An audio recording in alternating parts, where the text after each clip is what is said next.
পাহৰিব পাৰি জানো মোৰ মৰমী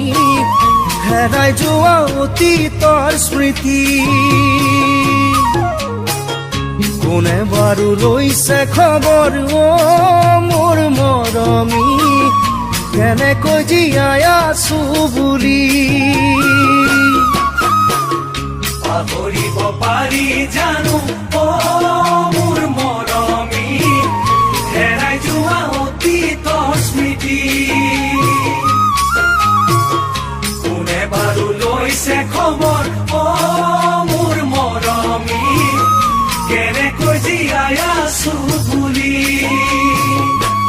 এনেকৈ এদিন বাগৰি